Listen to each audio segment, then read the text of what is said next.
Hi ಕನ್ನಡವಾದ YouTube ಚಾನಲ್‌ಗೆ ಎಲ್ಲ ವಿದ್ಯಾರ್ಥಿನಿಯರಿಗೆ ಸ್ವಾಗತ ಅಂತ ಹೇಳ್ತಾ ಎಸ್ಎಸ್ಎಲ್ಸಿ ವಾರ್ಷಿಕ ಪರೀಕ್ಷೆಗಳನ್ನು ಬರೆದಂಥ ವಿದ್ಯಾರ್ಥಿಗಳ ಪರೀಕ್ಷಾ ಫಲಿತಾಂಶ ಇದೀಗ ಪ್ರಕಟ ಆಗಿರೋದಾಗಿರುತ್ತೆ. ಆ ವಿದ್ಯಾರ್ಥಿಗಳ ಪೈಕಿ ಸುಮಾರು 27% ವಿದ್ಯಾರ್ಥಿಗಳು ಪಾಸ್ ಆಗಿರೋದಾಗಿರುತ್ತೆ. ಅಂದರೆ ಸುಮಾರು 88,000 ವಿದ್ಯಾರ್ಥಿಗಳು ಪರೀಕ್ಷೆನ ತೆಗೆದುಕೊಂಡಂಥ 2.87 ಲಕ್ಷ ಅಧಿಕ ವಿದ್ಯಾರ್ಥಿಗಳಿದೆಯಲ್ಲ, ಈ ಒಂದು ವಿದ್ಯಾರ್ಥಿಗಳ ಪೈಕಿ ಒಂದು 27% ಅಷ್ಟೇ ಒಂದು ಓವರ್ ರಿಸಲ್ಟ್ ಪಾಸ್ ಆಗಿದ್ದಾರೆ ವಿದ್ಯಾರ್ಥಿಗಳು ಅಂತ ಹೇಳ್ಬೋದಾಗಿರುವಂಥದ್ದು. ಅಂದರೆ ವಿದ್ಯಾರ್ಥಿಗಳು ಮೆಜಾರಿಟಿನೇ ಫೇಲ್ ಆಗಿದ್ದಾರೆ. ಸೊ ಈ ಎಲ್ಲ ವಿದ್ಯಾರ್ಥಿಗಳಿಗೆ ಒಂದು ಪ್ರಶ್ನೆ ಆಗ್ತಿರೋದೇನೆಂದರೆ ಅವರ ಒಂದು ರಿಸಲ್ಟ್‌ಗಳೇನಿದ್ದಾವಲ್ಲ ಅದರಲ್ಲಿ ವಿದ್ಯಾರ್ಥಿಗಳು ಎನ್‌ಸಿ ಅಂತ ಬಂದಿದೆ. ಸೊ ಎನ್‌ಸಿ ಅಂದ್ರೆ ನಾವು ಫೇಲಾ ಪಾಸಾ. ಸೊ ಈ ಒಂದು 219 ಅಂಕ ಏನಾದ್ರು ನಮ್ದು ಅಧಿಕ ದಾಟಿದೆ, ನಂತರದಲ್ಲಿ ಎನ್‌ಸಿ ಅಂತಾನೆ ಕೊಟ್ಟಿದ್ದಾರೆ. ಮತ್ತೆ ಹಾಗೆ ಎಷ್ಟು ಮಾರ್ಕ್ಸ್ ತಗೋಬೇಕಿತ್ತು ನಾವು.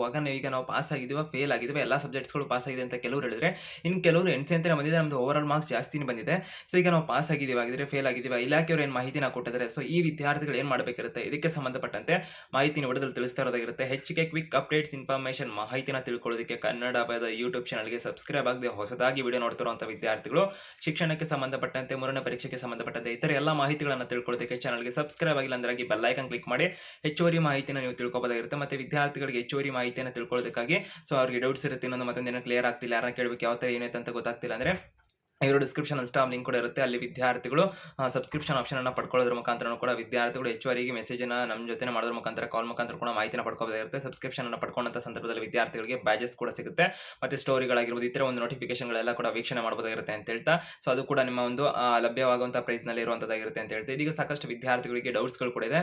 ಸೊ ಆ ಒಂದು ವಿದ್ಯಾರ್ಥಿಗಳಿಗೆ ಸಂಬಂಧಪಟ್ಟಂತೆ ಮತ್ತೆ ಇನ್ಸ್ಟಾಗ್ರಾಮ್ ಅಲ್ಲಿ ಜೊತೆಗೆ ಯೂಟ್ಯೂಬ್ ನಲ್ಲೂ ಕೂಡ ವಿದ್ಯಾರ್ಥಿಗಳಿಗೆ ಜಾಯಿನ್ ಆಪ್ಷನ್ ಕೂಡ ಇರುತ್ತೆ. ಅದರಲ್ಲಿ ಕೂಡ ಒಂದು ಆಪ್ಷನ್ ಅನ್ನು ಪಡ್ಕೊಳ್ಳೋದ್ರ ಮುಖಾಂತರ ನಿಮ್ಮೊಂದು ಮೆಸೇಜ್ಗಳು ಕೂಡ ಅಂದ್ರೆ ಕಮೆಂಟ್ಗಳು ಕೂಡ ರಿಪ್ಲೈನ ಕೂಡ ಪಡ್ಕೋಬಹುದಾಗಿರುತ್ತೆ ಅಂತ ಹೇಳ್ತಾ, ಯಾಕಂದ್ರೆ ಸಾಕಷ್ಟು ಮೆಸೇಜ್ಗಳು ಕಮೆಂಟ್ ಬಂದಂತ ಪಕ್ಷದಲ್ಲಿ ಎಲ್ಲರಿಗೂ ಕೂಡ ರಿಪ್ಲೈ ಮಾಡ್ಲಿಕ್ಕೆ ಆಗಲ್ಲ, ಮತ್ತೆ ಎಲ್ಲರ ಮೆಸೇಜ್ಗಳು ನಮಗೆ ಶೋ ಆಗೋದಿಲ್ಲ ಇನ್ಸ್ಟಾಗ್ರಾಮ್ ಅಲ್ಲಿ ಆಗಿರ್ಬೋದು, ಯೂಟ್ಯೂಬ್ ಅಲ್ಲಿ ಆಗಿರ್ಬೋದು. ಸೊ ಈ ಒಂದು ಸೌಲಭ್ಯ ನಿಮಗೆ ಹೆಲ್ಪ್ ಆಗುತ್ತೆ ಅಂತ ಹೇಳ್ತಾ, ಇದೀಗ ಎಸ್ಎಲ್ಸಿ ಎಕ್ಸಾಮ್ ನಲ್ಲಿ ಎಕ್ಸಾಮ್ 2 ನಲ್ಲಿ ವಿದ್ಯಾರ್ಥಿಗಳು ಎಕ್ಸಾಮ್ 2 ನಲ್ಲಿ ಎನ್ಸಿ ಅಂತ ಬಂದಿದೆಯಲ್ಲ, ಸೊ ಇದು ಯಾವ ತರ ಅನ್ವಯ ಆಗುತ್ತಾಗಿದೆ ಅಂತ ಪ್ರಶ್ನೆ ಕೇಳ್ತಿರುವಂತದ್ದಾಗಿರುತ್ತೆ. ಇದು ಪಾಸ್ ಆ ಫೇಲ್ ಅಂತ.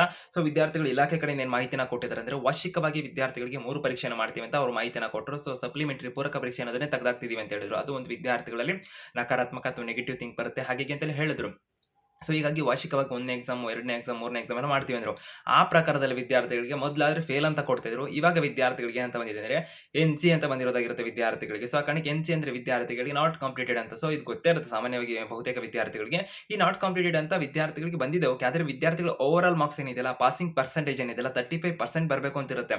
ವಿದ್ಯಾರ್ಥಿಗಳಿಗೆ 45, 60 ಈ ರೇಂಜ್ ಪರ್ಸೆಂಟ್ ಬಂದುವಂತ ವಿದ್ಯಾರ್ಥಿಗಳು ಕೂಡ, ಅಂದ್ರೆ ಹೆಚ್ಚಿಗೆ ಮಾರ್ಕ್ಸ್ ಬಂದರೂ ಕೂಡ ವಿದ್ಯಾರ್ಥಿಗಳು, ಕೆಲವು ವಿದ್ಯಾರ್ಥಿಗಳು ನಮಗೂ ಕೂಡ ಮೆಸೇಜ್ ಮಾಡ್ತಾ ಇದ್ರು.